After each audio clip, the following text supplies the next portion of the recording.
Nyambung dulu ungkapan Pak Karni yang terakhir, hukum dan politik. Baik. Itu. Hukum dan politik itu sebelum masuk dalam lembaran negara, itu mereka sudah berselingkuh di Senayan. Jadi apa yang diomongkan di tempat ini buat saya bukan sesuatu yang baru dan tidak mengherankan. Nah, sebagai mantan pendidik yang berlatar belakang sarjana hukum tapi lebih banyak kriminologi, itu dikatakan begini oleh Herman Mannheim, the task of the criminologist is not to accuse. Tugas dari seorang kriminolog bukan untuk menuduh, but to explain, tetapi untuk menjelaskan. Nah, saya mulai saja, Saudara Pasek boleh omong macam-macam di sini. Kalau berani, tulis di koran. Bela Saudara Anas. Jangan cuma sekedar ngomong. Tidak ada gunanya itu. Itu omong kosong namanya. Tulis. Supaya itu ada bukti tertulis. Ya.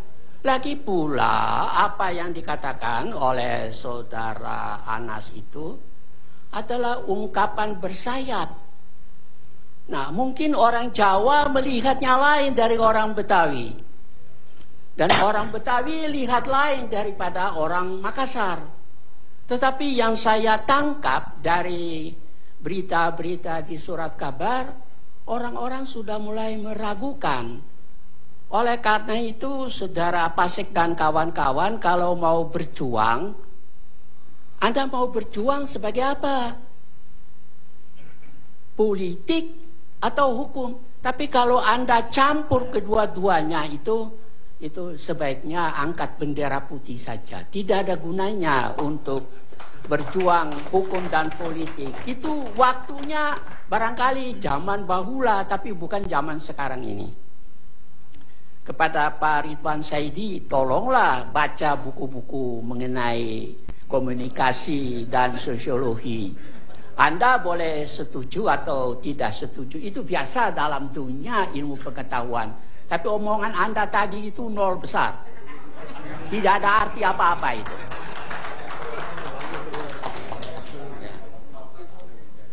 Memang kasus Saudara Anas ini nanti satu waktu menjadi satu cause célèbre. Artinya nanti dibahas di dalam kuliah Fakultas Hukum, atau mungkin menjadi tulisan-tulisan. Bahkan saya baca hampir tiap hari 5 koran. Kecuali dari 5 koran itu ada 1 koran yang ya pelin-pelan. Entah pro Anas apa tidak. Tapi yang lain-lain semuanya itu sudah jelas.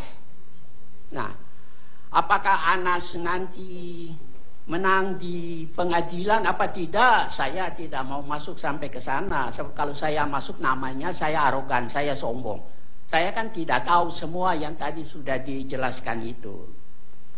Tetapi kalau saya Pak Karni mengatakan saya mendengar omongan BW dan apa dan itu menghadap ke Stikea, saya akan tanya, "You dengar dari siapa?" Saya akan kejar terus.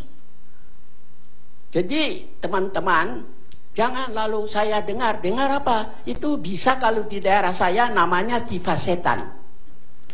Artinya gendang setan yang hanya pukul-pukul. Yang mukul itu mukulnya sendiri, bukan setan. Nah, gitu. Sekarang saya sedang berpikir, ini kan pengacara-pengacara akhir-akhir ini di dalam era demokratis ini tingkah lakunya mulai aneh-aneh.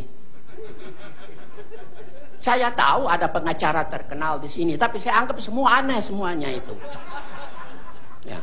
Karena itu saya bermaksud mau mengintroduksi, memperkenalkan kepada pemerintah, entah pemerintah sekarang atau yang akan datang, apa yang dinamakan contempt of court.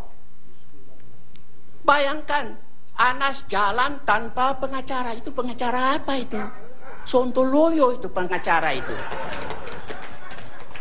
Kalau pengacara itu berani dan yakin akan kebenaran, itu dia harus jalan bersama-sama. Sekarang saya tanya, yang saya juga akan usul. Ini pengacara-pengacara yang minta HR itu ratusan juta, itu uang korupsi atau uang apa? Kalau itu uang korupsi juga, dia juga harus ditahan oleh KPK.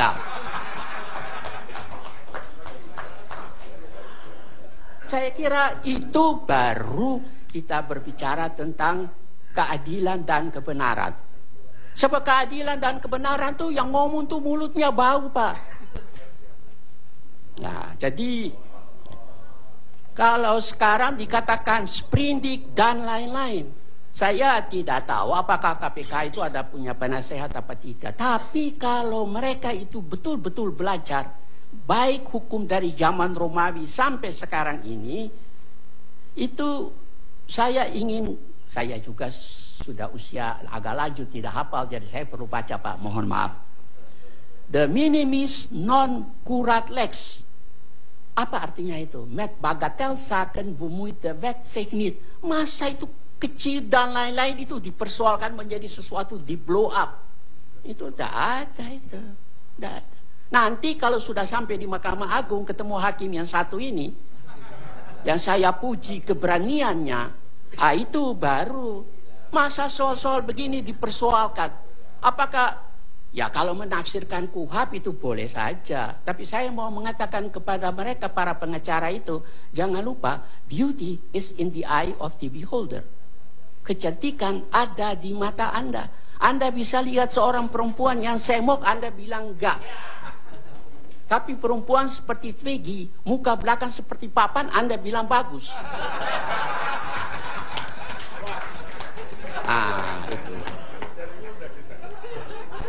Jadi ya banyak pengacara di sini, dan saya pikir saya akan menulis itu. Dan kalau perlu tidak nulis di koran Indonesia saja, saya muat di koran di luar negeri supaya ini kita.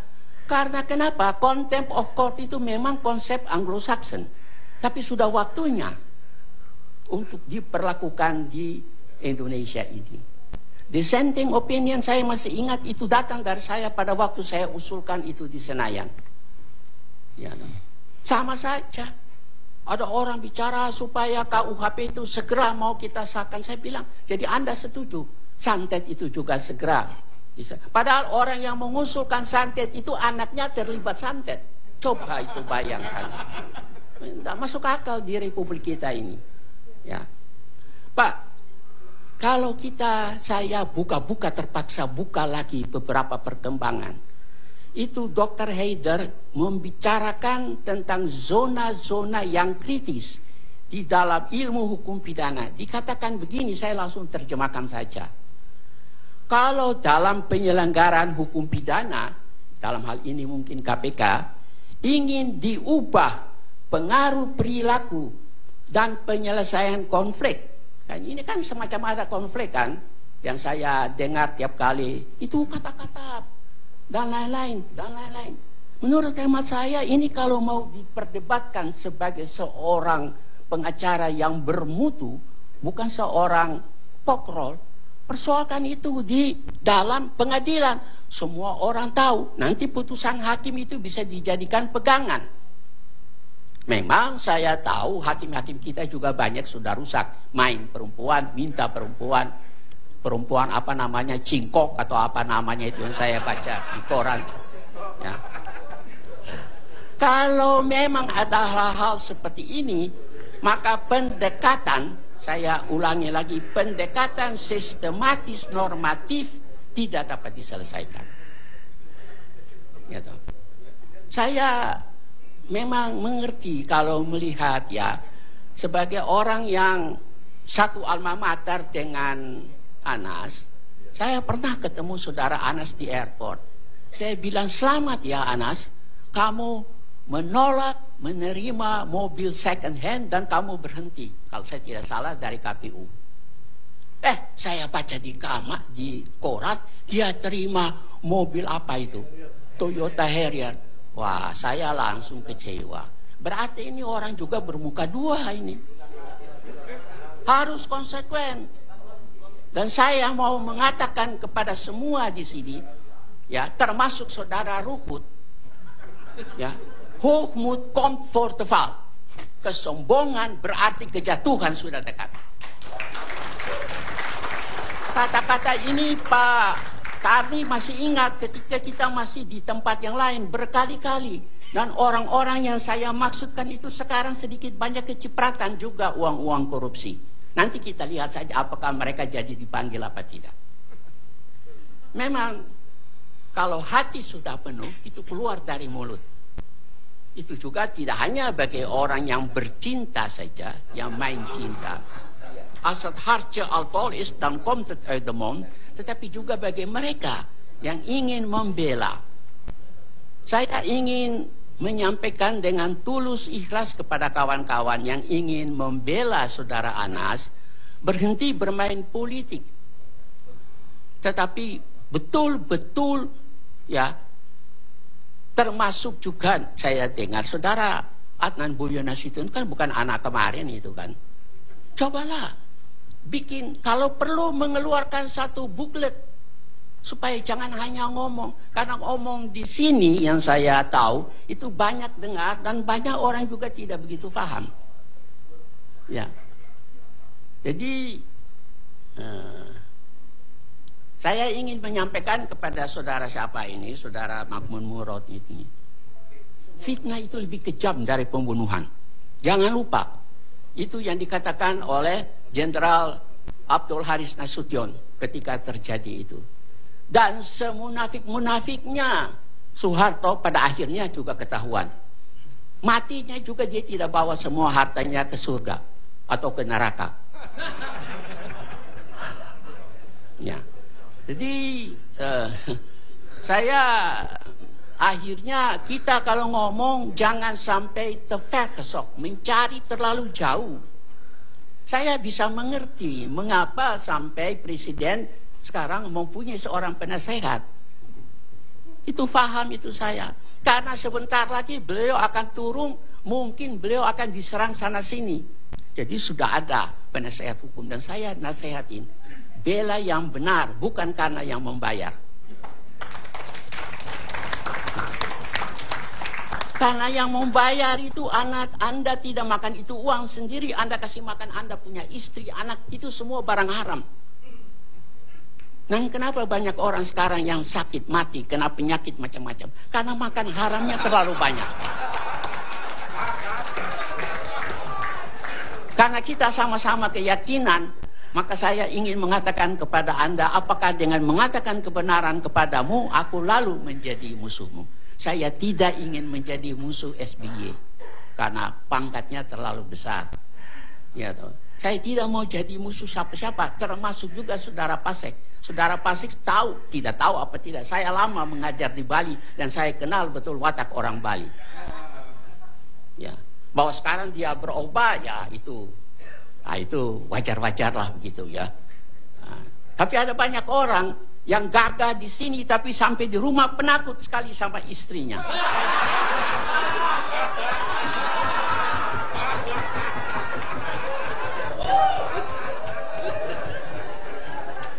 Saya ingin mengakhiri percakapan pendek saya ini.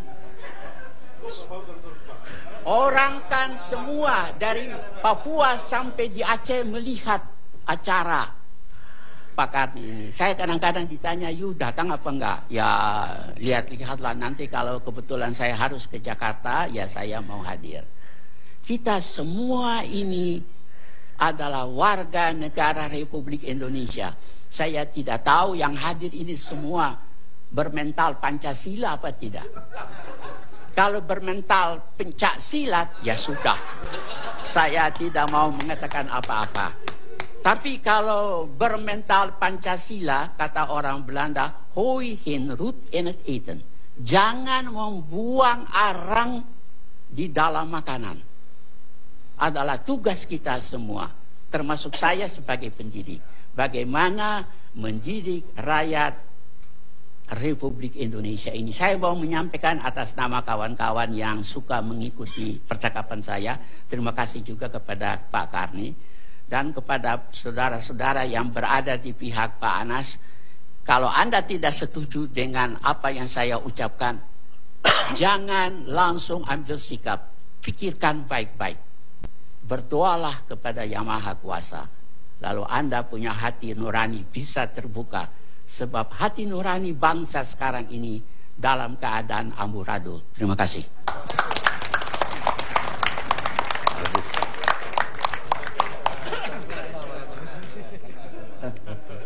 Demikianlah fatwa terakhir dari profesor kita, Profesor Said Tapi.